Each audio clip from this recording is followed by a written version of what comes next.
मनुष्य से सदा लोग विवाद करता न रहेगा, क्योंकि मनुष्य भी शरीर ही है। उसकी आयु 120 वर्ष की होगी।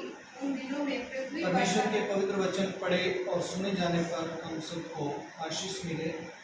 हम यहाँ पर परमेश्वर के वचन को अध्ययन कर रहे हैं और अध्ययन करते हुए परमेश्वर के आज के संदेश का जो विषय है तो हम लोग समझें और ध्यानपूर्वक सुने। परमेश्वर के सम्मुख खराई से चलना। उत्पत्ति की पुस्तक उसका 6 अध्याय उसके 3 वचन से 12 वचन तक कई बातें लिखी गई और उन बातों को जब हम देखते हैं कि परमेश्वर वचन में कह रहा है कि परमेश्वर का आत्मा मनुष्यों से सदा लोग विवाद करता नहीं रहेगा। आपको ये बात समझना है कि हम परमेश्वर के नज़दीक जब आते हैं तो परमेश्वर का वचन कह रहा है कि वो मनुष्य से सदा लोग विवाद करता नहीं रहेगा। इसमें 9 वचन में नूह के बारे में उदाहरण दिया है। नूह परमेश्वर के साथ साथ खराई से चलता था और आगे जब हम देखते हैं कि 4-5 वचन को 6 वचन को जब हम पढ़ते हैं तो सब के सब मनुष्य बिगड़ गए थे, अपने बुरे चाल चलन में चले गए थे और परमेश्वर का वचन कह रहा है कि मनुष्यों से परमेश्वर प्रेम करता है। उसके हाथ की बनाई हुई चीज से परमेश्वर प्रेम करता है और वो लगातार मनुष्यों के साथ में लोग विवाद नहीं करेगा। वो किसी प्रकार से मनुष्य को ताड़ना देकर के खुश नहीं होता। लेकिन यहाँ पर बात यह है कि परमेश्वर कैसा मन मनुष्य का चाहता है।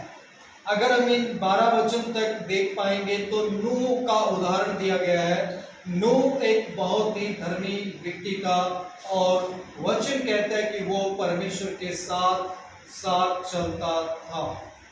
हमें इस बात को समझ रखना है कि परमेश्वर अभी भी गलत का साथ नहीं देता, पहले भी नहीं देता था और बाद में भी किसी का साथ गलत में नहीं देगा। लेकिन कोई व्यक्ति परमेश्वर के संग चलने का निर्णय लेता है तो परमेश्वर उसके साथ प्रेम करता है और उसकी रक्षा करता है। यदि हम नूह के बारे में समझेंगे तो नूह जब तमाम संसार के लोगों पर विपत्ति आई तो उस समय में नूह को बचा लिया गया। विपत्तियां, हम अलग अलग प्रकार की विपत्तियां आज दुनिया में सुन रहे हैं और जब हम दुनिया में विपत्तियों को सुन रहे हैं तो कई बार मनुष्य डर जाता है। लेकिन आप परमेश्वर के साथ साथ चलते हैं तो परमेश्वर आपको बचा लेगा, क्योंकि नूह के समय में कोई भी धर्मी नहीं पाया गया। नूह के माध्यम से उसके परिवार को भी बचा लिया गया। हमें याद रखना कि परमेश्वर आपसे और मुझसे ये बोल रहा है कि हमें किसी बात की परवाह ना करते हुए परमेश्वर के संग चलना है। यही प्रभु आपसे चाहता है। जो पहली बात है वो है मनुष्य के पाप के कारण परमेश्वर शोकित होता है। अगर आप पाप करेंगे तो दुख किसको होता है? परमेश्वर को। इसीलिए नूह से परमेश्वर खुश हुआ। नूह से परमेश्वर खुश हुआ क्योंकि नूह परमेश्वर के साथ साथ चलता था। आप और मैं भी परमेश्वर के संग चले और प्रभु की इच्छा को पूरी करने का पूरा प्रयत्न करें, जिसके माध्यम से आप और मैं प्रभु की इच्छा को पूरा करते हुए आगे बढ़ सके। हमें इस बात को गंभीरता से समझना बहुत जरूरी है कि परमेश्वर किस प्रकार से हमारा जीवन चाहता है। वो चाहता है कि हम लोग हर बात में परमेश्वर को प्रथम रख के उसके संग अपना जीवन जिए। और नूह का बहुत बड़ा उदाहरण है। नूह के समय में जब जल प्रलय आई तो उस समय कौन बच पाया? एक भी व्यक्ति नहीं बच पाया। सिर्फ और सिर्फ कौन बचा? केवल नूह का परिवार और नूह। और परमेश्वर ने उसको बचने के लिए पहले से ही तैयारी कर दिया था कि आपको कहाँ जाना है, क्या करना है, क्या बनाना है। जहाज बनाना है, लकड़ियों को काटना जंगल में से और उसकी तैयारी करना है। हमें प्रियो इस बात को समझ लेना है कि परमेश्वर आपसे मुझसे प्रेम करता है, लेकिन आपकी गलती के कारण परमेश्वर को दुखी ना करें। हम दूसरी बात में प्रवेश करेंगे। भजन संहिता अध्याय 12 वचन 1 से 7 पर मनन करेंगे। भजन संहिता की पुस्तक अध्याय 12 वचन 1 से 7 पर मनन करेंगे। कोई भी वचन पढ़े 1 से 7। हे परमेश्वर बचा ले, क्योंकि एक भी भगत नहीं रहा। मनुष्य में से विश्वास योग्य लोग मर मिटे हैं। देखिए यहाँ पर इस समय में दाऊद इस भजन में एक बात बोल रहा है कि हे परमेश्वर बचा ले, क्योंकि मनुष्यों में कोई भी विश्वास योग्य नहीं रहा। जब हम उत्पत्ति में पढ़ रहे थे तो परमेश्वर वहां पर उदाहरण देता है, बोलता है कि मनुष्य शरीर है और शरीर में कई बार वो पाप कर बैठता है, लेकिन उस पाप के कारण परमेश्वर नफरत ही नफरत नहीं करता है। वो कहता है यदि मन फिरा के प्रभु के साथ चलेगा, अवश्य है कि परमेश्वर उसको आशीष देगा और आगे बढ़ाएगा। दाऊद राजा भी ये प्रार्थना कर रहा है कि प्रभु कोई भी विश्वास योग्य नहीं रहा, एक भी नहीं रहा, प्रभु बचा ले, क्योंकि एक भी भगत नहीं रहा है। इसलिए दूसरी आयत में क्या लिखा हुआ है? प्रत्येक मनुष्य अपने पड़ोसी से झूठी बातें कहता है, वे चापलूसी के होठों से दो रंगी बातें करता है। देखिए वचन क्या कह रहा है, बहुत गंभीर बात बोल रहा है, अपने पड़ोसी के बारे में बोल रहा है। प्रत्येक मनुष्य अपने पड़ोसी की चापलूसी करता है और क्या बोलता है कि वो अपने पड़ोसी की चुगली करता है। वो बात किसी को समझ में भी नहीं आती। आप सोचिए, आप घर में बैठे हुए पति पत्नी किसी पड़ोसी की बुराई कर रहे हैं तो वो पड़ोसी को थोड़ा समझ में आएगी, लेकिन वो जो आप बुराई कर रहे हैं वो परमेश्वर को समझ में आ रही है और परमेश्वर उस कारण से आपसे नफरत करेगा और आप परमेश्वर को शोकित करते हैं। इसलिए परमेश्वर आपको आज सिखा रहा है कि आप किसी भी प्रकार से परमेश्वर को ऐसी बातों से शोकित ना करें, ऐसे परमेश्वर को दुखी ना करें, क्योंकि आप परमेश्वर के बच्चे होते हुए आप इस प्रकार के सोच विचार ना करें। क्योंकि दाऊद ने जब लोगों के जीवन में इस प्रकार की बातें मिली तो तब परमेश्वर के सामने दाऊद बैठ गया और कहा, प्रभु इन बातों से, इस पाप से बचा। कोई गलती करेगा या कुछ करेगा, मनुष्यों में लड़ाई झगड़ा करेगा तो उसको क्या करते हैं, मारपीट करके या पुलिस में दे करके उसको बंदी गृह में डाल देते हैं। परंतु ये चुगली करने वाले व्यक्ति के लिए क्या कानून है, और ये पाप परमेश्वर की नजर में बहुत घृणित है। इसलिए आपको और मुझे ये ऐसे पाप नहीं करना है। परमेश्वर ऐसे पापों से नफरत करता है और इन पापों के नहीं करने के लिए आपको प्रेरित करता है कि आप पाप ना करें।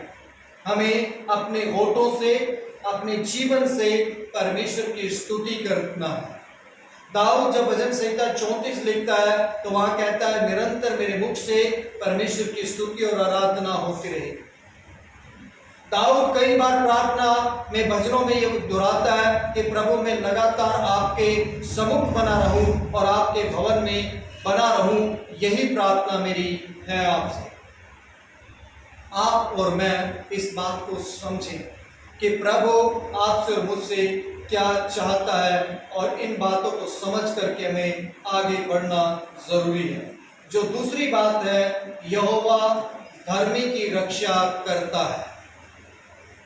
हमें याद रखना है कि आप प्रभु के साथ साथ चलेंगे तो आपकी रक्षा परमेश्वर करेगा। तीसरी बात में हम प्रवेश करेंगे थिस्सलुनीकियों की पत्री, पहला थिस्सलुनीकियों उसका 5 अध्याय वचन 1 से 12।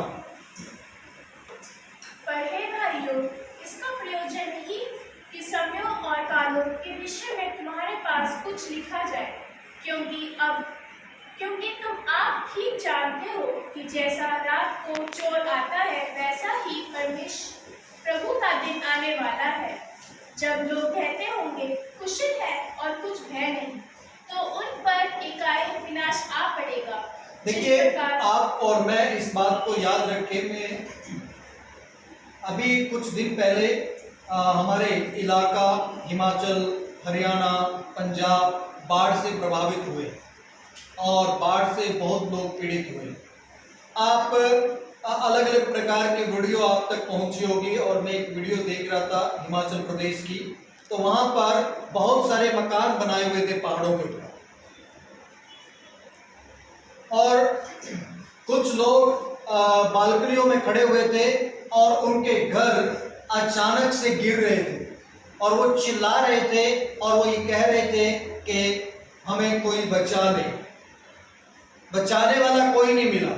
बस और गाड़ियों को छोड़ के बस स्टैंड से लोग भाग रहे थे और भागते भागते भी सोच रहे थे हमारी जान बचेगी कि नहीं बचेगी। वो सारे के मुझे लगता है कम से कम मेरी देखने में जो आता है, तो सिर्फ वो वीडियो थोड़े समय की थी और उसमें देखने में जो आता है लगभग कम से कम 200 से 250 घर एक साथ गिरे हैं। इतने घर थे वहां। आप सोचिएगा, यहां पर प्रभु कह रहा कि अचानक से प्रभु का दिन आ जाएगा, आप और मैं नहीं जानते हैं। अचानक से कौन सा और किस समय, कौन सी घड़ी में आप और मैं कहां पर होंगे, किस समय प्रभु आपको बुला ले। इसलिए आप और मैं लगातार पवित्र जीवन जीने का प्रयास करें। प्रभु से प्रतिदिन मदद को मांगे कि आपके मन की मनसा क्या है। हालेलुया। मैं देखिए, मन की एक मनसा हमारे जीवन में जब घटती है तो परमेश्वर हमारे जीवन में अचानक से चमत्कार करते हैं। जब आपका मन परमेश्वर के साथ और परमेश्वर के साथ खराई से चलने का है तो आप ऑटोमेटिक, आपका शरीर और आपका जीवन और आपके काम पर प्रभु की आशीष आती है और चंगाई आती है। अगर आपके काम बिगड़े हुए होते हैं, अगर आपके मन की मनसा सही हो चुकी है तो परमेश्वर आपको चंगाई दे देता है। परमेश्वर आपकी वस्तुओं पर आशीष देता है। परमेश्वर आपके कामों में बरकत देता है। अगर उस काम के माध्यम से जो आप कर रहे हैं आपके मन की मनसा सही नहीं है तो याद रखिएगा, एक दिन आप उस काम में फेलियर हो जाएंगे और उस काम में आपको निराशा ही निराशा मिलती जाएगी, चाहे आप वहां पर कितना ही खर्च क्यों ना करें। हमें इस बात को याद रखना है, जो भी काम आप कर रहे हैं, जो भी बिजनेस आप कर रहे हैं, जो भी आप घर के कामों को करते हैं, आपकी मनसा शुद्ध होनी चाहिए ताकि आपका शरीर और आपका जीवन शुद्ध रहे और सुरक्षित रहे, चंगा रहे। हालेलुया। बहुत लोगों को चंगाई क्यों नहीं मिलती?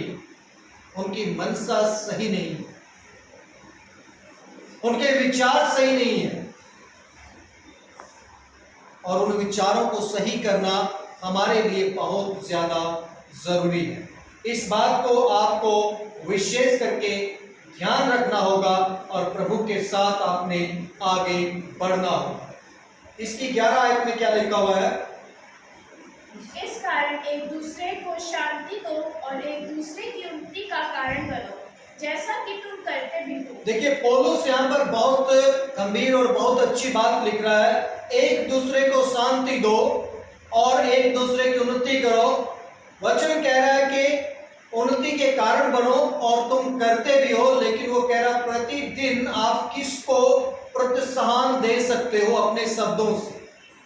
क्या कोई एक व्यक्ति, एक बच्चा, एक जीवन आपके शब्दों से आशीष प्राप्त करेगा? क्या उसके मन में कठिनाई होगी, कोई बात वो समझ नहीं पा रहा होगा और आपके एक शब्द से अगर वो बात समझ जाता है तो उसके जीवन में एक अलग प्रकार की ऊर्जा मिलती है और वो ऊर्जा उसको सकारात्मक दिशा में बढ़ने के लिए मदद करती है। प्रेरित पौलुस आपको और मुझे यही बात बोल रहा है कि हमें प्रतिदिन सकारात्मक सोच के साथ दूसरों की उन्नति करना है। हालेलुया।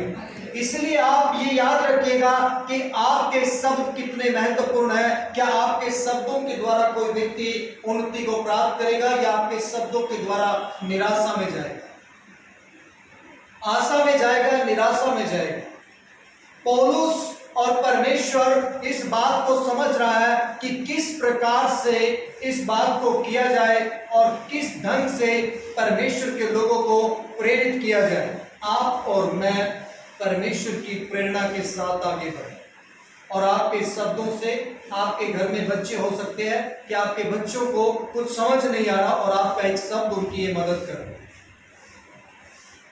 बहुत बार आपके बच्चे कई बातों को नहीं समझ पाते, लेकिन आपके सब बच्चे आपके शब्दों के द्वारा उन्नति पाते हैं। क्यों? क्योंकि उनको जो रास्ते का पता नहीं है वो रास्ता आप उनको बताते हैं। मैं कल एक व्यक्ति से मुझे कल चंडीगढ़ जाना था और शाम के टाइम में जब मैं चंडीगढ़ जा रहा था, मैंने एक व्यक्ति जानकार उस जगह को जानता है और उस जगह को जानता है, तो मैंने उससे पूछा कि वो जगह और उस व्यक्ति का जिससे मुझे मिलने के लिए जाना था, तो उस व्यक्ति की जगह वो कहाँ पर है। उसने मुझे, वो बिल्कुल मेरे से ज़्यादा उस जगह से परिचित है और वहाँ पर लगातार जाता हूँ। उस व्यक्ति ने मुझे वहाँ पर कहा कि वो जगह वहाँ पर है। जब मैं वहाँ पहुँच गया, मैंने सोचा उसने सही बताया। मैं वहाँ पहुँच गया, तो पहुँचने के बाद मुझे बाद में कॉल किया, जब जिससे मुझे मिलना था, वो कहा कि मैं यहाँ नहीं हूँ, मैं यहाँ से करीबन 10-12 किलोमीटर दूर हूँ। वो मुझे सेक्टर 8 के बारे में बता रहा, वो व्यक्ति सेक्टर 10 में है। आप सोचिएगा, बहुत लोग गलत इंफॉर्मेशन देते हैं और वो व्यक्ति मुझे जानता है, अच्छे से जानता है, और उसी से मैंने फोन पे पूछा। आपको ये बात समझना है कि बहुत लोग आपके ही नजदीकी, आपको जानने वाले लोग भी आपको गुमराह कर सकते हैं। हमेशा याद रखें, इंफॉर्मेशन आपके पास में गूगल भी है, फोन भी है, और सही जानकारी हासिल करने के लिए आप परमेश्वर पर निर्भर रहें, ताकि आपके मन में प्रभु बात करे कि और भी सही जानकारी मैं कहां से कलेक्ट कर सकता हूं। हमें याद रखना है कि परमेश्वर सही लोग भी हमें कई बार शब्दों के द्वारा गुमराह करते हैं, और परमेश्वर इसी बात से मनुष्य को बचाना चाहता है। दाऊद भी यही प्रार्थना कर रहा, प्रभु ये सुबह शाम हमेशा अपने होठों से चापलूसी चुगली करते हैं, इससे कैसे बचेंगे प्रभु? इससे बच पाना, इस पाप से बच पाना बहुत मुश्किल है। और पौलुस दाऊद इस बात के लिए बहुत गंभीर होकर अपने खत भी लिख देता है, अपना संदेश भी लिख देता है, भजन संहिता 12 लिख देता है। और आज आपको और मुझे जरूरत है कि परमेश्वर उन पापों की बात करता है जो मनुष्य कहता है कि ये पाप ही नहीं है, और उन्हीं पापों के कारण आप और मैं परमेश्वर से दूर हो जाते हैं। प्रभु आज आपको और मुझे प्रेरित करता है कि हम सही रहें। यहाँ पर जो तीसरी बात है, संयम से चौकसी करें और एक दूसरे को प्रेरित करें।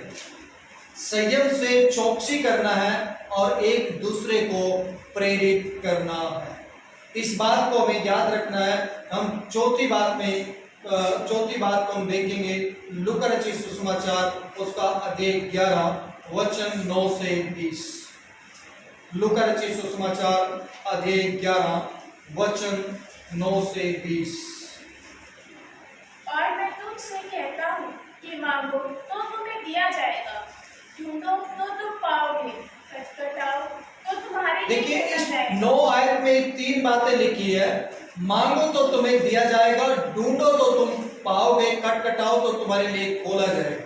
बहुत फेमस वचन है। इस वचन को अक्सर सभी लोग प्रचार करते हैं और ये सभी लोगों के मुंह के ऊपर रहता है कि मांग तो तुम्हें मिलेगा, ढूंढ तो तू पाएगा, खटखटा तो तेरे लिए खोला जाएगा। मांगना क्या है? सही बात मांगना है, सही काम को मांगना है। मैं फिर से दोहराना चाहता हूं, क्या एक आर्मी का जवान तैयार होकर सुबह अपने ऑफिसर को ये बोल सकता है कि आज मुझे मेरे घर जाना है और मैं आपकी बात को और अपनी ड्यूटी को नहीं कर सकता? क्या वो अफसर उसको जाने की अनुमति देगा? क्या वो अपने वेतन देने वाले व्यक्ति को प्रसन्न करने की बात कर रहा है? नहीं कर रहा। आप जहां पर भी नौकरी करते हैं, आप जहां पर भी काम करते हैं, आप हमेशा अपने जीवन को ऐसा रखते हैं कि मैं अपने बॉस को अपने कार्य से किस प्रकार से प्रभावित करूं, कि मेरा काम सही है, मेरे काम में कोई कमी नहीं है। तो इसलिए परमेश्वर भी चाहता है कि आपके काम में किसी प्रकार की कोई कमी नहीं होनी चाहिए। तो आपने किसको प्रसन्न करना है? मनुष्य को प्रसन्न नहीं करना है, परमेश्वर को प्रसन्न करना है। हालेलुया। हमें इस बात को याद रखना है कि परमेश्वर को अगर आप प्रसन्न करने के विचारधारा आपके अंदर है और वो मनसा है, तो परमेश्वर आपको उलझने नहीं देगा। आप खटखटाओगे परमेश्वर के दरवाजे को प्रार्थना में कि प्रभु ये बात है, मांगोगे, वो कहेगा सही बात मांग रहे हैं, और वो कह रहा है कि पाओगे, खटखटाओगे तो तुम्हारे लिए खोला जाएगा, और मांगोगे तो तुम्हें मिलेगा, ढूंढोगे तो तुम पाओगे। करीबन आज से 10 साल पुरानी घटना है। मेरे पास क्रिसमस का जब हम प्रोग्राम करते हैं तो उस क्रिसमस की जो मीटिंग में एक भाई आया, जवान था, और जवान भाई ने मुझे आकर कहा मैं आज इस क्रिसमस के दिन में 25 तारीख को मैं यीशु मसीह से एक चीज मांगने के लिए आया हूं, और मैं टूटा हुआ इंसान हूं। अच्छा पढ़ा लिखा समझदार था, और उसने कहा कि पादरी साहब मेरे घर में आकर उसने बोला प्रोग्राम खत्म होने के बाद मेरे लिए दुआ करो, मैं बहुत टूटा हुआ हूँ, तकलीफ में हूँ। और मैंने कहा देखिए एक बात मैं उसकी मनसा को समझ गया था। बोला कि मैं मान जाऊंगा कि यीशु मसीह है अगर मेरा ये काम कर देगा तो। मैंने उसको ये बात कहा, अगर आपकी मनसा और आपके जो विषय प्रार्थना विषय है, आपके बोलने से पहले मैं बोल रहा हूं, अगर परमेश्वर की मर्जी उसमें आपके प्रति और आपके भविष्य के लिए सही है तो परमेश्वर जरूर सुनेगा, और आज ही सुनकर आपको उत्तर देगा। अगर आप उस प्रार्थना को जो आप प्रभु से करवाना चाह रहे, जो काम, उस काम के पीछे आपके भविष्य में परेशानियां खड़ी होगी, तकलीफें खड़ी होगी और दिक्कतें आएगी, तो वो परमेश्वर आपकी प्रार्थना नहीं सुनेगा। तो वो कह रहा नहीं, मैं काफी समय से तकलीफ में हूं, आप अपना विषय बताइए। उसने कहा मेरी गर्लफ्रेंड मुझे छोड़कर चली गई और मैं बहुत दुखी हूं, शादी करना चाहता हूं। मैंने कहा अगर परमेश्वर चाहता है कि आप दोनों के रिश्ते से परमेश्वर की महिमा होगी और परमेश्वर आपके दोनों परिवारों में शांति देगा, तो अवश्य है कि आपको उत्तर मिल जाएगा। अगर परमेश्वर की ये योजना नहीं है तो फिर आपको उत्तर नहीं मिलेगा। और वो भाई दोबारा मेरे पास नहीं आया। मुझे लगता है कि उसको उत्तर नहीं मिला उसकी समझ के अनुसार। आप याद रखिएगा कि आपके भविष्य को परमेश्वर ने बनाया है और आप परमेश्वर की संतान हैं। कोई भी पिता अपने बच्चे का भविष्य खराब करने के लिए उसकी प्रार्थना और उसके गलत निर्णय का साथ नहीं देता। आप भी अपने बच्चों के लिए, बेटा बेटी हो आपके, उसके गलत निर्णय के लिए आप उसका साथ नहीं देंगे। क्यों? क्योंकि आप उससे प्यार करते हो। इसी प्रकार से परमेश्वर आपसे और मुझसे प्यार करता है। आपका और मेरा कोई गलत निर्णय होगा तो आपको और मुझे कुछ खटखटाने से और मांगने से और ये सारी बातें करने से, ढूंढने से, गलत दिशा में जा रहे हैं तो आपको कुछ प्राप्त कर नहीं होगा। हमें याद रखना है कि हमारा परमेश्वर क्या है। हमारा परमेश्वर जिसने हमें बनाया है, वो परमेश्वर जानता है कि हम लोग क्या हैं और हमारे भविष्य के लिए हमसे ज्यादा वो जानता है। जब हम कहेंगे प्रभु हमें ये दे दो, ये दे दो, ये दे दो, कभी कुछ नहीं मिलता। आप सही मांगेंगे तो आपके लिए परमेश्वर करेगा, गलत मांगेंगे तो नहीं। आप कहेंगे प्रभु मुझे ज्ञान बुद्धि समझ दे कि मैं इस संसार में आपकी महिमा को दुनिया के सामने प्रकट कर सकूं, लोग मेरे जीवन से ये देखकर कहे कि प्रभु इसमें इस व्यक्ति में सच्चाई है। क्या कोई कह पाएगा? अगर कह नहीं पाएगा तो आप प्रभु से भी कुछ और दिशा में गलत आस कर रहे हैं। जब एक इंसान बुरा होकर भी, इसमें लिखा है बुरा होकर भी एक पिता अपने बच्चों को अच्छी वस्तु देना जानता है, तो हमारा स्वर्गीय पिता हमें क्यों नहीं मांगने से भलाई जीवन में हमारे देगा, या अच्छी वस्तुएं क्यों नहीं देगा?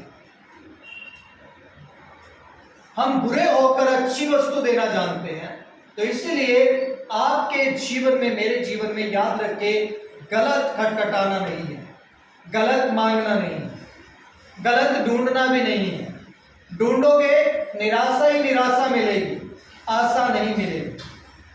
और बहुत लोग अक्सर चर्चों में भी जाकर के लोग जीसस की मूर्ति के सामने क्रूस के पास कैंडल लगाते हैं और वो कहते हैं हमारा ये काम हो जाए, पर याद रखें तो वो काम नहीं हो पाता, क्योंकि गलत काम कभी भी परमेश्वर गलत प्रार्थना नहीं सुनता है। इसलिए आप और मैं किसी प्रकार के गलत प्रार्थनाएं परमेश्वर के सम्मुख ना करें। प्रभु आपको और मुझे यही प्रेरणा देता है कि हम पवित्र आत्मा की उपस्थिति में प्रभु की मर्जी के अनुसार जीवन व्यतीत करें।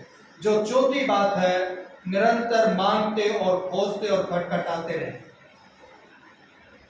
मांगना है, निरंतर मांगते रहना। क्या? भली बातें, पवित्र आत्मा, बुद्धि, समझ, वचन का ज्ञान, ये मांगना है। और खोजते रहना है, परमेश्वर के वचन में से, भली बातों में से, परमेश्वर के दासों से सुनने के माध्यम से भली बातें खोजते रहना है। उसके बाद खटखटाते रहना है, बार बार खटखटाते रहना है जब तक वो चीजें आप हासिल ना कर लें। आपकी गाड़ी रोड पर चलती रहनी चाहिए जब तक आप उस मंजिल तक ना पहुंचे। आप और मैं इस बात को हमेशा निरंतर याद रखें। आपके मोबाइल फोन भी दूसरी बातों के लिए उपयोग ना हो। आपके मोबाइल फोन भी भलाई के लिए आप कुछ न कुछ परमेश्वर के राज्य के प्रति खोजते रहना है। अगर आप गलत दिशा में खोजेंगे तो आप एक दिन, याद रखना, परमेश्वर के लाठी आप पर पड़ सकती है और उस समय कोई नहीं बचाएगा। आपकी मनसा को सही रखना आपकी खुद की जिम्मेदारी है। आपके अंदर गलत विचार आ रहा तो आपने ये कहना, प्रभु ये गलत विचार है, मैं सही विचार खोजना चाहता हूं, चाहती हूं।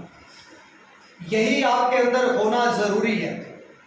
इसलिए निरंतर खोजना है, निरंतर मांगना है और निरंतर हमें खटखटाते भी रहना है, पर भली बातें।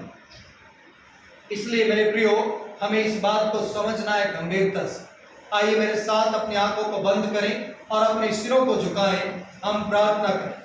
हम प्रार्थना करें कि परमेश्वर का आत्मा आपको और मुझे सहायता करे, पवित्र आत्मा के नियंत्रण में प्रभु के साथ चलने में मदद करे। आज हमने 4 बातों को देखा। हमारे विषय को याद रखें। हम परमेश्वर की बातों को समझ रहे हैं। वचन कहता है कि जो जो बातें हमारे जीवन के लिए भलाई है उन्हीं को मांगना है। मनुष्य के पाप के कारण परमेश्वर शोकित होता है। दूसरी बात, यहोवा धर्मी की रक्षा करता है। तीसरी बात, संयम से चौकसी करे और एक दूसरे को प्रेरित करे। चौथी बात, निरंतर मांगते और खोजते और खटखटाते रहे। इन बातों को याद रखिए और सप्ताह भर इन बातों में जिए। प्रभु की आत्मा, परमेश्वर का आत्मा आज आपके जीवनों में कार्य करे। प्रभु यीशु, मेरी प्रार्थना है संपूर्ण लोगों को, प्रभु आपके लोगों को, धर्मी लोगों को आप सहायता करते हैं, जो आपके वचन को सुनते और मानते हैं, आप उनसे प्यार करते हैं।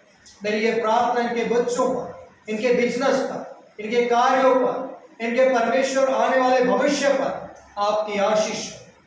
ये बुराई से बचे, प्रभु चुगली और चर्चा से बचे, अपनी मनसा को शुद्ध रखें और पवित्र आत्मा के द्वारा ये आगे बढ़ते रहे। अंधकार की बातें इनके जीवनों से दूर रहे। खुदा बाप आपका सामर्थ्य वचन इनको चंगाई दे, छुटकारा दे, आपकी महिमा इनके जीवन में आए, इनके कामों में, बिजनेस में बरकत आए। प्रभु होने दे ये आपकी महिमा करते हुए आगे बढ़ने पाए। सर्वश्रेष्ठ अनुग्रहकारी परमेश्वर आपकी आत्मा की अगुवाई में ये प्रतिदिन के जीवन में बढ़ने के लिए सहायता और मदद कर। खुदा बाप होने दे आप बहुमूल्य परमेश्वर, सामर्थ्य परमेश्वर है, सर्वशक्तिमान है, त्रिएक परमेश्वर आपकी आशीष इनके जीवन में बढ़ती जाए। धन्यवाद प्रभु। प्रार्थना सुनने के लिए प्रार्थना मसीह यीशु के नाम में मांगते हैं, आमीन।